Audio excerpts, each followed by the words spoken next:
I am Joseph, a successful businessman with a steadily growing business. Everything in my life, from finances to my career, is stable and solid. Sarah, my wife, is a talented and ambitious lawyer. She is often busy with big cases and meetings that stretch late into the night, but that never worried me. We've been married for almost 10 years and together we have a beautiful 3-year-old daughter named Emily. Despite my busy work schedule, I've always been proud of the fact that I never let Emily go without anything. I take care of her from A to Z, from dropping her off to school to planning our weekend activities. Even though Sarah and I don't spend much time together due to our work, I always make sure to dedicate all my free time to my daughter. No matter how important an appointment is, I always spend the weekends with Emily. However, because of our hectic schedules, we mostly rely on Sarah's parents to take care of Emily during the week. Even so, I never felt troubled by this arrangement because I knew Sarah was working hard for our family's future. From the outside, everyone thought we had the perfect life, a happy family, successful careers, and nothing to worry about. But lately, something seemed off with Sarah. She became distant, spoke to me less, and was busier with work than she ever mentioned. Slowly, small signs began to surface, making me feel uneasy. Tonight, I sat waiting for Sarah to come home. Emily had been asleep for hours, and now it was just me and my swirling thoughts in the quiet house. It was nearing midnight, and Sarah still wasn't home. I glanced at the clock and sighed, the uneasiness inside me growing. Recently, she had been coming home late frequently, claiming her workload was overwhelming, but I couldn't shake the feeling that something wasn't right. The sound of the door quietly opening startled me. Sarah walked in, her face showing a mix of exhaustion and tension. She tried to smile at me, but that smile wasn't as natural as it once was. "You're home late again," I said, trying to keep my voice calm. "Emily was waiting for you, but she's already asleep." Sarah nodded lightly, placed her bag down on the couch, and headed to the kitchen for a glass of water. "You know how busy work has been. I just finished a meeting with an important client," she said. I looked at her, saying nothing, but I couldn't hide the doubt in my eyes. "Why is your phone always on silent? I called you several times but didn't hear back." She frowned slightly before explaining, "Oh, it's because I was in the middle of a meeting. It's not polite for a phone to ring during a meeting with clients. Plus, sometimes work demands my full concentration and I don't want to be disturbed." Her voice was calm, but I couldn't shake the thoughts in my head. Sarah had never kept her phone on silent before, and we used to stay in touch at all times. Now it was different missed calls, delayed replies, pieces of a puzzle I couldn't yet put together. "Is there something you're not telling me?" I probed, my heart beating faster. Sarah looked at me for a long moment before sighing. "No, there's nothing. It's just work." "I don't overthink it." She walked over, placing a hand on my shoulder, trying to reassure me. "Everything's fine. I know you're worried, but there's nothing suspicious." I wanted to believe her, but the more she explained, the more uneasy I felt. I couldn't understand why Sarah had grown so distant, or why I had this nagging feeling that she was hiding something. Sarah went upstairs to bed, while I stayed in the living room, my mind still spinning with unanswered questions. Was I overthinking this? Maybe it was just the stress of work, but deep down, I knew something wasn't right. The next morning, as Sarah was hurrying to get ready for work, I was about to take Emily to her grandparents. I needed to use the car, but I couldn't find my keys. "Sarah, can I borrow your car keys?" I asked as she buttoned up her blouse. Sarah, while glancing in the mirror, replied, "They're in my purse, just take them." I walked over to the kitchen table where her purse was lying. I opened it and immediately found her car keys, but my eyes unintentionally caught sight of something else. There was another key, a strange one with numbers engraved on it. My heart skipped a beat. It wasn't a house key or a work key. It looked like a key to a hotel or some temporary residence, with the number 502 neatly inscribed on it. A sense of dread began to creep over me. This was the second time in a few days I had seen this key. Last time I brushed it off, telling myself it must have something to do with her work. Just then, Sarah called out from behind, "Did you find it?" I froze for a moment, my mind going blank. "Yeah, I found it," I mumbled, quickly stuffing the mysterious key back into her purse. I grabbed her car keys and shut the purse as if nothing had happened. Sarah was still busy getting ready, completely oblivious to the dazed look on my face. As she prepared to leave, I stood there, my mind heavy with unanswered questions. What was that key for? If it wasn't for home or work, then who or what was it for? Later that morning, after dropping Emily off at her grandparents', I drove to the office. Though I tried to focus on work, I couldn't stop thinking about that key in Sarah's purse. I kept telling myself I was overreacting, but the more I thought about it, the more unsettled I became. At the office, after a tense meeting, I stepped out of the conference room and ran into Mark, a close colleague and friend. Mark was someone I could always rely on and talk to about anything. Over a cup of coffee, I couldn't hold in the anxiety any longer and decided to tell him about the key. "Mark, this morning I found a strange key in Sarah's purse. It had numbers engraved on it, like a hotel key." Mark listened, took a sip of his coffee, and chuckled. "You're overthinking this, Joseph. She's a lawyer. That key could very well belong to a client. They often ask their lawyers to hold important things when they need confidentiality. You've got to trust your wife." I remained quiet for a while, trying to let his words sink in. Maybe he was right. Sarah worked in a high-pressure environment, constantly handling major cases. Surely it was normal for her to hold things for clients, right? But no matter how hard I tried, I couldn't shake the unease growing inside me. I wanted to believe his explanation. I wanted to trust that Sarah wasn't hiding anything. But every time the image of that key crossed my mind, I couldn't ignore the growing suspicion. That evening, when I got home, I decided I would confront Sarah directly. She walked in with her usual tired look. I sat in the living room, watching her take off her shoes and walk over to me. "Sarah," I began, my voice calm but with an underlying tension. "I saw the key in your purse this morning. Is it really for a client?" Sarah lifted her head to look at me, a flicker of surprise in her eyes. But she quickly regained her composure. "Oh right, that's from a business associate. There's nothing to worry about, it's just for work," she said, her voice smooth and collected as if it were no big deal. I sat there, staring at her. Although her explanation made sense, something in her tone and her reaction didn't sit right with me. Maybe Mark was right, maybe I was imagining things. But part of me still couldn't feel at ease, as though there was a deeper truth hidden right in front of me that I couldn't yet see. Another day passed, and I returned home tired but determined to spend time with Emily. Sarah came home late again, quickly disappearing into the bathroom to relax after a long day. I sat on the couch, trying not to let the negative thoughts take over my mind, but I couldn't shake the growing sense of unease. As Sarah showered, her phone buzzed on the table. At first, I didn't pay much attention, but it kept buzzing, drawing my focus. I glanced over at the phone. Its screen lit up, revealing a message from an unknown number. "Let's meet again tonight at the usual place. I can't wait any longer." Instantly, a chill ran down my spine. My hands trembled, and my heart raced. This wasn't a work-related message. The tone was far too intimate, far too personal, as if the sender knew Sarah well and was eagerly anticipating something secret. I stood there, unsure of how to react. The phone remained silent on the table, as if nothing important had happened. But for me, the world had stopped in that moment. Who was messaging Sarah? Who was waiting for her tonight? And where was this usual place? A flood of questions rushed through my mind, but there were no answers. I tried to stay rational, telling myself that this could just be a misunderstanding, but everything was starting to fit together with the small signs of fear had ignored before. I heard the water stop in the bathroom. Sarah would be out soon, and I had to decide what to do with this information. Should I confront her right away? Or should I wait and find out more before jumping to any conclusions? In my confusion, I quickly put her phone back in place and tried to calm myself. Sarah walked out of the bathroom, smiling as if nothing had happened, and asked, "Did you and Emily eat already? Should I cook something?" I looked at her, my heart heavy with conflicting emotions. Was this the same woman I had trusted for nearly 10 years, now hiding something so significant from me? Or was I letting suspicion destroy my marriage?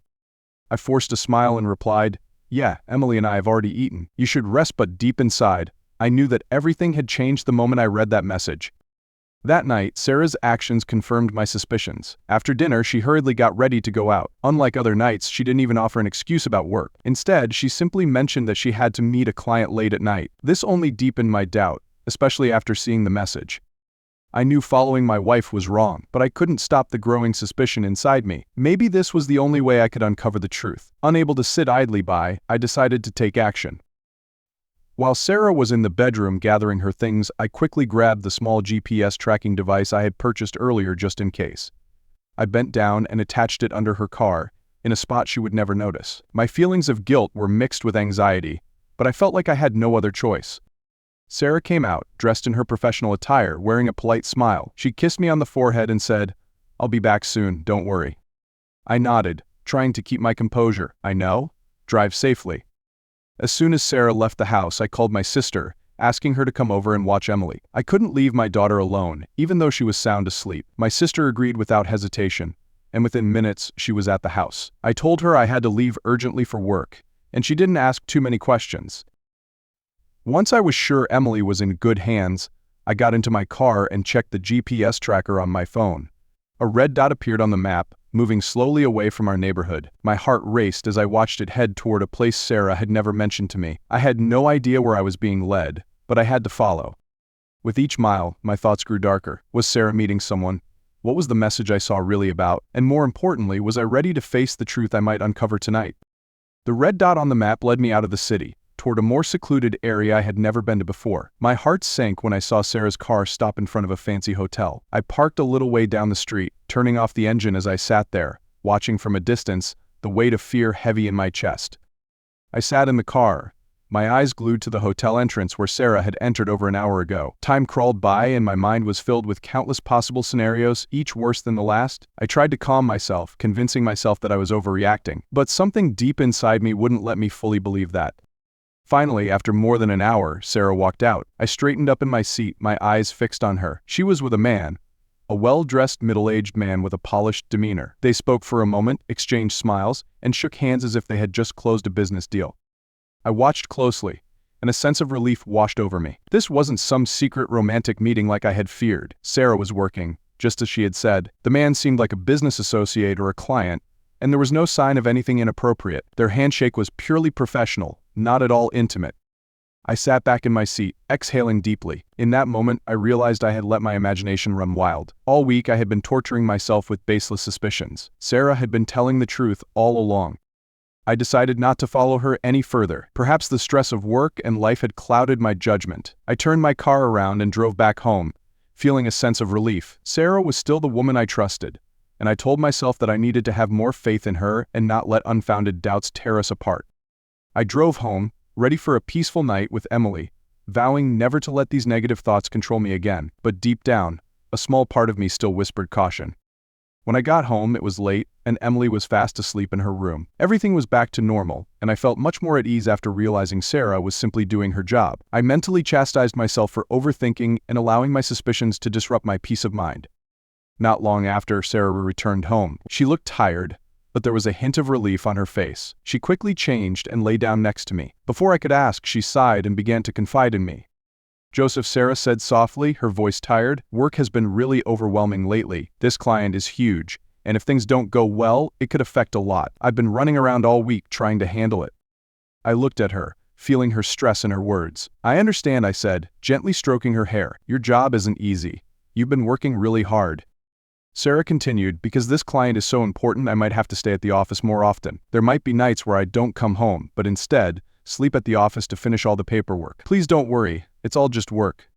I looked into Sarah's tired eyes, feeling the effort and sacrifice she was making for her job. Her words seemed sincere, and I couldn't help but feel sympathy for her.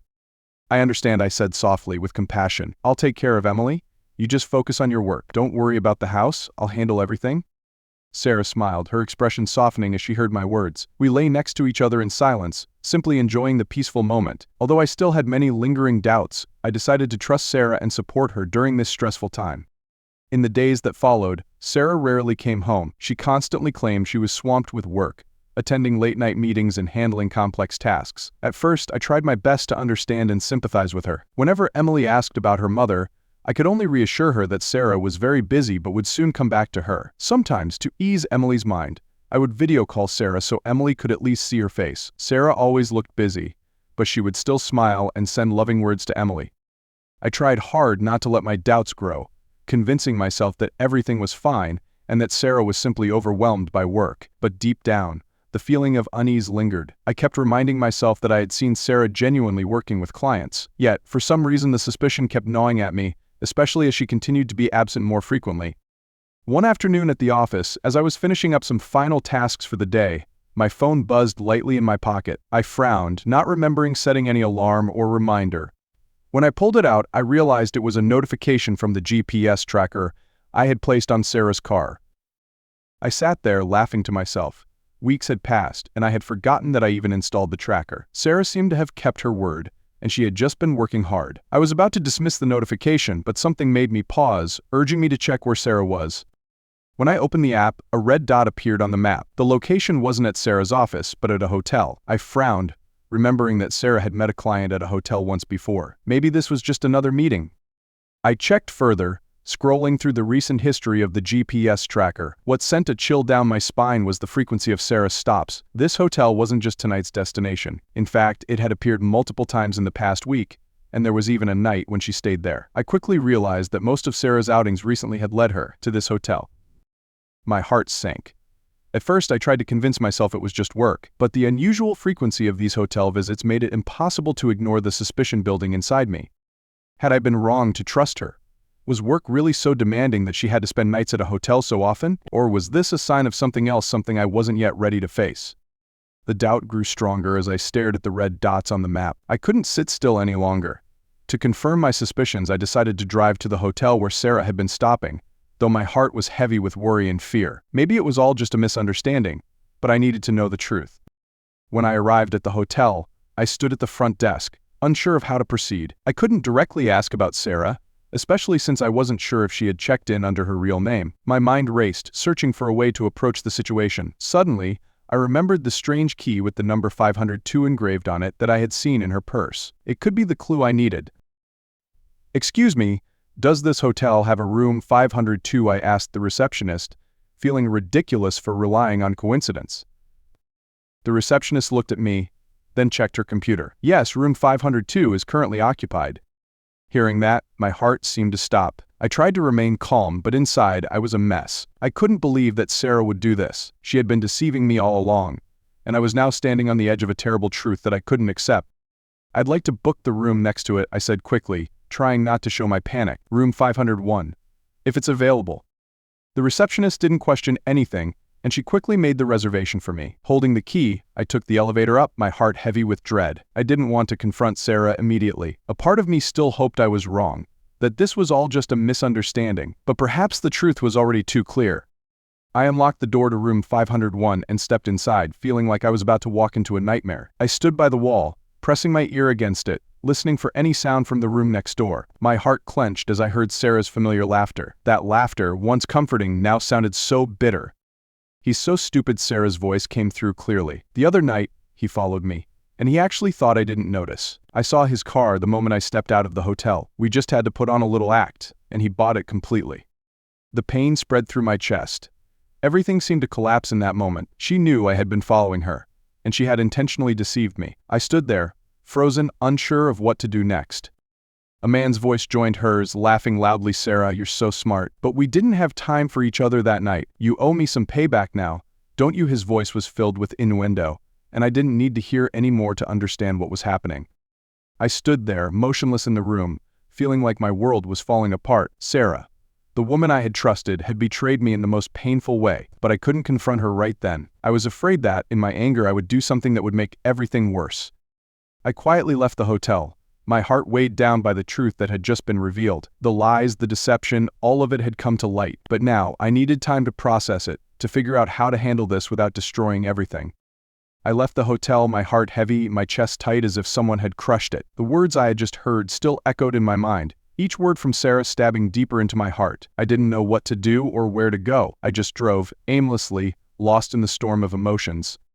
As I drove, my thoughts were a whirlwind of questions. How could Sarah do this to me? How could she betray me and play with my trust for all this time? I had worked so hard to keep things balanced, to care for Emily, to sacrifice for our family. And yet, I couldn't understand it. Before I knew it, I had pulled up in front of my parents' house. I didn't know why I had come here. Maybe a part of me was searching for comfort, for the sense of peace that I couldn't find within myself at that moment. I stepped out of the car and walked into the familiar house where I had grown up. My feet felt heavy, but as I opened the door, I saw Emily sitting at the dinner table with her grandparents. She was sitting there, smiling brightly, her face full of joy without a single worry. "Dad," Emily shouted happily when she saw me, her eyes lighting up with excitement. She ran to hug my legs as if my mere presence had made her day. I bent down, picking her up, feeling her small arms wrap around my neck. The lightness of her embrace was in stark contrast to the turmoil inside me. She was so carefree, so innocent, completely unaware of the fact that her family was on the verge of falling apart. Her grandparents, my parents, smiled warmly at me, oblivious to the inner chaos I was feeling. Everyone was living in a world of peace while I was about to be swallowed by my emotions. I couldn't let anyone see what was happening inside of me. I didn't want to ruin Emily's peaceful night. "Do you want something to eat?" my mother asked as she saw me holding Emily. "I just made some of your favorite dishes." I forced a smile, shaking my head. "No, I'm not really hungry. I just wanted to stop by and check on Emily." Emily snuggled into my shoulder, giggling softly, as if my presence alone had brightened her day. Looking at her pure, innocent smile, I felt a deep sense of pain inside, an internal battle between my duty as a father and the rage of being betrayed. I couldn't let Emily lose her innocence, lose this joy, just because of the mistakes of adults. But I didn't know how much longer I could bear this facade. I sat down at the dinner table, watching Emily finish her meal with her grandparents, while my mind remained lost in an endless maze of emotions. My world had changed forever. But for now, Emily's smile was the only thing keeping me grounded in the middle of the storm. After dinner, Emily was tired, yawning after a long day of playing with her grandparents. I gently carried her to her room, laying her down in her small bed and pulling the blanket up over her. The soft nightlight cast a gentle glow over her innocent face, and I sat by her side, silently watching her drift off to sleep. Each breath she took felt like a stab in my chest. Her bright smile during dinner still lingered in my mind. Inside, I was a mess torn between the pain of Sarah's betrayal and the fear of what the future held for Emily as our family unraveled. As I looked at Emily sleeping soundly, I couldn't hold back the tears. They fell quietly, and I tried to keep silent so I wouldn't wake her, but the grief inside was overwhelming. Just then, my mother Martha entered the room, gently carrying a glass of warm milk. She paused at the door, looking at me with soft, knowing eyes. She didn't say anything, just quietly placed the glass on the table and sat beside me. She didn't know what had happened, but her gaze was filled with empathy. "Joseph," she said softly, placing a comforting hand on my shoulder, "something is wrong, isn't it? I don't know what it is, but I can see that you're very sad." I looked up at her, trying to hold back the tears, but all I could do was sigh deeply. "Mom, I don't even know where to start, but everything is becoming too difficult." My mother didn't ask for details, but she stayed beside me, offering quiet support. After a long silence, I finally decided to ask her for help. "Mom, I need you to watch Emily for a few more days. She needs stability right now, and I need time to figure things out. When I'm ready, I'll bring her back home." Martha nodded, not offering any resistance. "Of course, son. Emily will always have a place here. Do whatever you need to do, and remember that your father and I are always here for you."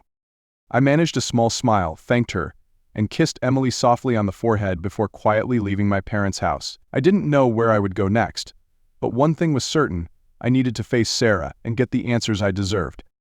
The next morning, after a long, sleepless night of reflection, I decided it was time to confront Sarah. Back at my apartment, I sat down on the couch, thinking about how to start. Even though I knew the truth, I needed to hear it from Sarah's own lips. All I wanted was honesty, not more lies. I picked up my phone and called Sarah. She answered after a few rings, her voice as cold and busy as ever. "What do you need, Joseph?" "I'm busy dealing with work. Can we talk later?" I knew this was my only chance to get her to come home right away. "Emily is sick, Sarah. She needs you." My words made her pause for a moment, and then her voice shifted, sounding worried. "Emily's sick. All right, I'm coming home now." I knew I had lied to bring her back, but I didn't see any other way. Within minutes, Sarah appeared at the door, her face filled with concern. "Where's Emily?" she asked as soon as she walked in, but didn't see her anywhere. "Emily is with my parents," I said, my voice calm. "I just needed you to come home so we could talk." Sarah froze, looking at me with suspicion. Her face shifted from concern to a defensive stance as she quickly understood what was happening.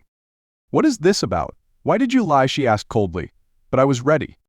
"Sarah, you've been lying to me, haven't you?" I said directly. "No more beating around the bush. I know everything.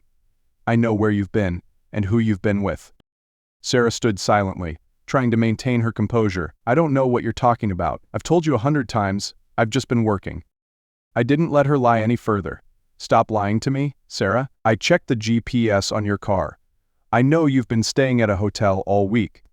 Sarah's eyes widened in shock, then quickly turned to anger. "You've been tracking me. You put a device on my car."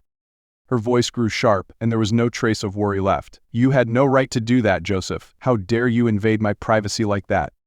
I stood there, my heart aching as she didn't even deny it, but instead turned the blame on me. "So it's true. You've been lying to me," I said, my voice heavy with pain. "Instead of admitting it, you're accusing me of tracking you." Sarah stood in silence as I confronted her with the truth, no longer offering any excuses, and the bitterness in my heart grew stronger. I looked at her, waiting for some sort of explanation, some sign of remorse. But all I got was indifference and deflection. Finally, she sighed, her voice dropping, colder than I had ever heard it before. "Yes, you're right. I've been lying to you, but it's not just some impulsive mistake. I've been thinking about this for a long time, Joseph. My feelings for you have faded for a long time now, and I don't feel happy anymore." Hearing those words, my heart shattered. Everything I had worked so hard to maintain, every hope and belief I had in this marriage, fell apart in that moment. "Sarah, how could you say that?" I asked, my voice trembling with pain. "What about the time we've spent together? What about the memories, the happiness? Have you forgotten all of that?" I reminded her of the moments I thought were the happiest for both of us. "What about the day we started our life together? Do you remember the day you gave birth to Emily? You cried tears of joy, and we promised to always be there for each other. never to give up on each other. Our marriage was once filled with happiness, without a single storm, Sarah. How can you forget all of that, just because? Sarah cut me off, her eyes cold. The past is the past. We've changed, Joseph. I've changed. I can't live in the past anymore. And this life just doesn't mean anything to me anymore. She dismissed the memories I held onto so tightly as if they held no value for her. Her eyes, once so gentle, were now hard and unfeeling. I want a divorce, Sarah said bluntly, without hesitation. This marriage can't be saved anymore. We've reached the end. I stood there, unable to believe what was happening. Her request for a divorce felt like the final knife in my heart. Sarah, do you really want to give up on everything? We've been through so much together. What about Emily? What will happen to her if we split up? Sarah showed no remorse. I want full custody of Emily, she said firmly. She needs stability, and I'm the one who can provide that. I've thought it through. I won't back down. I couldn't believe what I was hearing. Sarah, the woman I once loved and trusted, was not only ending our marriage but was also determined to take away my daughter. The vows we made on our wedding day, the dreams of a happy family, all of it was gone. I stood there, devastated and powerless, staring at Sarah, the woman I once trusted and loved more than anything, now a stranger I barely recognized. Sarah stood in front of me, cold and determined, with no sign of any lingering affection. After making her intentions clear, she had no desire for further explanation. I won't need a lawyer to defend or certify anything, she said, her tone final. I am a lawyer, and I'll handle everything myself. I can draft the divorce papers, file them, and I'll take full custody of Emily. Her words left me speechless.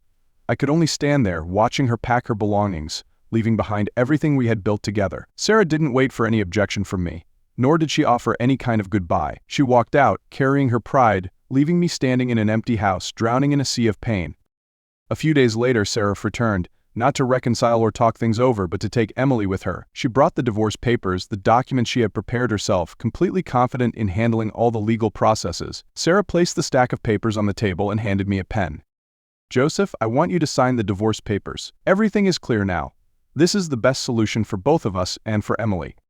I sat down in front of the papers, staring at the cold, emotionless words that Sarah had written. My heart broke as I thought about everything we had been through, all the promises we made on our wedding day, and how everything was now reduced to a few lines on a piece of paper. Sarah, do you really want this? Is there no hope left for our family? I asked, but Sarah just shook her head, her eyes unyielding. I've made my decision. Just sign the papers, Joseph. Don't drag this out any longer. I looked into her eyes one last time, then bitterly picked up the pen and signed the divorce papers. But when it came to the section about custody, I couldn't give in. Emily isn't going with you, Sarah, I said firmly. You're a lawyer, and your job won't allow you to be with her enough. You'll neglect her for your work, just like you neglected us. You can't take her. Sarah frowned, her eyes flashing with anger. Joseph, you don't understand. Emily needs stability. I can provide for her better, and I'll do whatever it takes to get custody of her.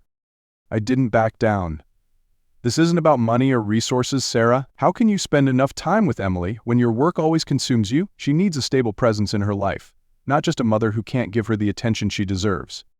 The conversation quickly became tense. Neither of us was willing to compromise, and in the end, it wasn't up to us anymore. We would have to go to court to settle the custody issue. On the day of the court hearing, I walked into the courtroom with a faint hope that justice would be on my side. Deep down, I knew I had valid reasons for wanting custody of Emily. But Sarah, armed with her sharp legal skills and years of experience, was ready for the fight. She stood before the court with a confidence I had never seen before, delivering her arguments with precision and conviction. Sarah emphasized the stability she could provide, her financial resources, and the support system she had in place to ensure Emily's well-being. She used every reasonable argument to persuade the court that she was the better parent to raise our daughter. With each point she made, I felt myself being pushed further and further back, as if everything had been decided long before. Even though I tried to explain that Sarah's demanding job would leave Emily neglected, her arguments prevailed. Sarah assured the court that she had made arrangements to balance work and motherhood, including support from family members and hired help when needed. The judge listened carefully to both sides, weighing all the factors, and finally delivered the verdict. Custody of Emily will be awarded to her mother. Sarah, those words hit me like a punch to the gut. My world seemed to crumble before my eyes. All my efforts to keep Emily with me had failed. I sat frozen in that moment, feeling like the world was collapsing around me. Emily, my innocent, beloved daughter, would now live far away from me. Although I was granted visitation rights, the thought of not being with her every day, not being able to care for and protect her like before, left me in a state of despair. Sarah walked over and took Emily's hand, leading her out of the courtroom. Emily, still too young to fully understand what was happening, clung to her mother's hand, not knowing that her life was about to change forever. As they walked out, Emily turned her head and looked back at me. Her bright, innocent eyes seemed unaware that her parents had officially separated. That simple glance from Emily, so pure yet so profound, left me utterly heartbroken. I wanted to run to her, to hold her close and tell her everything would be all right, that I would always be there for her, but I couldn't. I could only stand there, watching my daughter walk away, unsure when I would see that bright smile again. The courtroom doors closed behind Sarah and Emily, leaving me in a void. Everything I had fought for, my family, my happiness, and most importantly, Emily, was now gone. I had nothing left. I stood there, looking around the empty courtroom, my heart aching with a mix of emotions, pain, frustration, and helplessness. It was all over, and I knew that life would never be the same again. After leaving the courtroom, I drove home in a daze, as if I were just a shadow of myself. The verdict had been handed down, and there was nothing I could do to change it. Emily, my precious daughter, would now live far away from me with her mother. The loss was too great, and I couldn't even begin to describe the pain. Everything I had fought to protect and hold on to for years was now in ruins. When I arrived home, my parents were already waiting. They knew I had been through a terrible day, and they did everything they could to comfort me. My father, with a look of sympathy, gently patted my shoulder. "Joseph, don't be sad. Everything will be all right in time. You still have visitation rights, and no matter what, Emily will always be your daughter." My mother, sitting beside me, looked at me with worried eyes. "Don't beat yourself up over this. You did everything you could to keep Emily. You're a good father, and she knows that. It's just, there are things we can't control." I nodded, but inside I felt as if I were drowning in sorrow. No one could truly understand the depth of this loss, the feeling that my entire world had crumbled. I walked into the living room, looking around the house that I had once shared with Sarah and Emily. Every corner, every object reminded me of the happy memories that were now just painful reminders of what I had lost. I walked over to the bookshelf where we kept our family photos. In a daze, I opened the cabinet and pulled out the pictures that had once been proof of our love and happiness. Photos of me, Sarah, and Emily when we were still a family. I held up one of the pictures, in which Emily was smiling brightly and Sarah had her arm around me. The smiles on our faces looked so happy, like nothing could ever tear this family apart. But now, everything was different. I sat down on the couch, staring at the picture of Emily. My little girl, so innocent, had no idea that her world had completely changed. My heart ached as I thought about how I would no longer be able to see her every day, to hold her close every night before she went by AICHI. Tears fell silently down my cheeks. I tried to stay composed, but the pain was too much. No words from my parents, no amount of comfort could ease this feeling of loss. Sitting there with the family photos in my hands, I felt like I was lost between the past and the present. My family, the happiness I once had, was now just images and painful memories. As the days turned into weeks and then into months, I still couldn't stop thinking about Emily. Even though Sarah had assured the court that she could provide for her, I couldn't shake the feeling of worry. Despite everything that had happened, I continued sending money to Sarah every month, hoping that it would help ensure Emily was well taken care of. Every time I sent the money, I would add a message asking about Emily, whether she was doing well, how her school was going, if she needed anything. But there was never a response. At first, I thought Sarah might be too busy, but slowly, I realized she had cut off all communication. She didn't reply to my messages or pick up the phone when I called. Every effort I made to check on my daughter went unanswered. Sarah's silence left me feeling anxious and helpless. I missed Emily terribly. I missed her bright smile, her playful laughter, and the times we spent together. Now, all of that was just a memory that grew more painful each time I thought of it. I kept trying to call, hoping that one day Sarah would answer, that I would finally be able to hear Emily's voice. But every time, the call ended with the monotonous sound of voicemail, and eventually, even my patience ran out. Without any way to reach my daughter, I felt like I was being cut off from the most important part of my life. The longing and the helplessness overwhelmed me, leaving me feeling lost. I tried asking mutual friends, but no one knew how Sarah and Emily were doing. The long distance and the inability to connect with Emily left a void in my heart. I no longer felt like a true father. Emily, the child I had loved more than anything, was now just a name in my mind, a blurry image in my memory that I could no longer touch.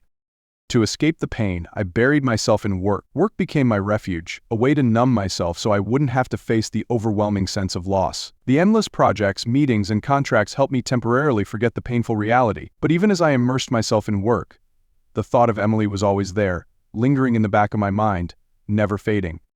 I worked tirelessly, day after day, hoping that the busyness would dull the sharpness of my emotions. But deep down, I knew that nothing could fill the void Emily had left behind. I didn't know how to move forward, but I knew that I couldn't give up, because no matter what, Emily was still my daughter, and I would never give up hope of seeing her again, no matter how difficult the circumstances. Whenever someone asked me why I didn't just go to Sarah's parents' house to find out where Emily was, I could only give a bitter reply. Sarah had disappeared, leaving no trace. After the court awarded her custody, she didn't just cut off communication, she moved somewhere else, taking Emily with her without a word to me. At first, I thought going to Sarah's parents would be the answer. At the very least, I could hope to find some clue about where she and Emily were living. But when I got there, all I found was confusion and awkwardness. Sarah's parents said she had moved away, and they didn't know her new address. Sarah didn't tell us anything. Joseph, her mother, said apologetically, "We've lost contact with her too." I left Sarah's parents' house feeling utterly defeated. Not only had I lost contact with Sarah, but even her closest family members had no idea where she had gone. She had vanished from my life, taking Emily with her, and my daughter, the one I loved so deeply, was now completely out of reach. I couldn't just leave things like that. I started searching for information from other sources, reaching out to mutual friends, even using my work connections to try to find leads. I hired a private investigator, hoping they could track down Sarah and Emily. But every lead came back empty. No one knew where they were, and there were no clues to follow. The feeling of losing everything weighed heavily on me. Sarah had deliberately erased all traces of her and Emily's whereabouts. My daughter, the one I loved more than anything, was now completely cut off from me. Each day that passed, I felt the gap between us grow wider, like a chasm that couldn't be bridged. I didn't know what else I could do but keep searching, even though I wasn't sure if I would ever have the chance to see Emily again. Every effort seemed futile, and that only made me feel more powerless. At night, when I lay in my empty house, the memories of Emily haunted me. I missed the way she looked at me with her bright eyes, her innocent laughter, and the moments we shared together. But now, those memories were just fragments of a past I could no longer reach. As the years dragged on, I began to realize that Sarah had truly intended to erase any connection between me and my daughter. She had taken Emily far away, not just in terms of distance but emotionally as well. It left me feeling as though I had lost a vital part of my life, a part one would never be able to get back. 5 years passed like a prolonged nightmare. My life had become a monotonous, dark routine. After all my fruitless efforts to find Emily, I had been forced to accept the reality that Sarah had vanished from my life, taking the daughter I loved most with her. Every day that passed, I tried to numb myself with work, but the deep longing for Emily never went away. It was a hole in my heart that nothing could fill. Life had taken its toll on me, leaving me more worn out and broken than I ever imagined. I threw myself into work, using the office as a shelter from the painful emotions I didn't want to face. But no matter how busy I was, not a day went by that I didn't think of Emily, wondering how she was, what she looked like now, and if she still remembered me. One day, as I sat in my office, trying to focus on work, I heard a hurried knock on the door. The door swung open, and my assistant, Lily, rushed in, her face flushed with urgency. "Joseph, you need to come out right now. There's a little girl. She's saying she's your daughter and she's making a scene in the lobby," Lily said breathlessly, her eyes wide with shock.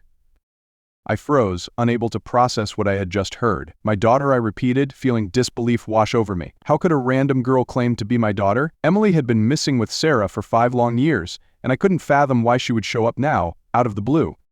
Curiosity flooded my mind as I hurried out of the office and down to the lobby, and then, when I stepped out, I saw a little girl standing there, a backpack slung over her shoulder. My eyes locked onto her face, a face that was all too familiar, a face I hadn't seen in 5 long years. Emily.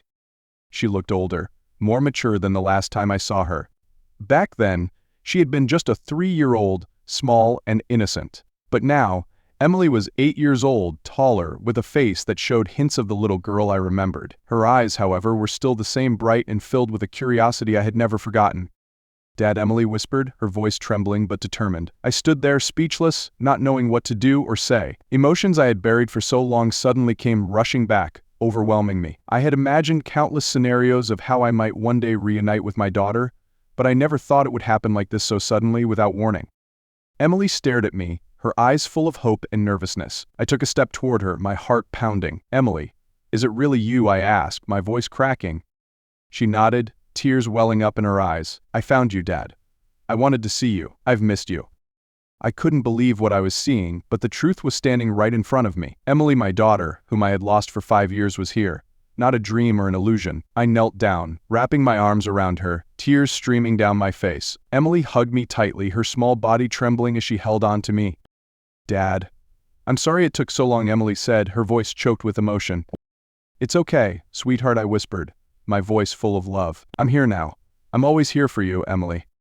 My life had changed forever once when Emily was taken away from me, and now, this unexpected reunion was giving me a new sense of hope. But at the same time, my mind was filled with questions. What had brought Emily back? Where was Sarah? And what had my daughter been through all these years? I didn't know the answers, but for now, the only thing that mattered was that Emily had come back.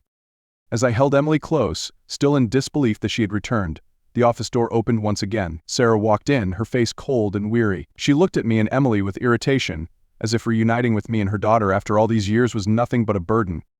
"I can't take it anymore," Sarah said, her voice sharp and devoid of any emotion. "You deal with this kid. I've put up with her for 5 years, but now I'm done. I can't take care of this troublemaker anymore." Hearing those words, Emily immediately let go of me and turned to face her mother, her eyes filled with anger and hurt. "You didn't take care of me," Emily shouted, her voice trembling but firm. "You were never there for me.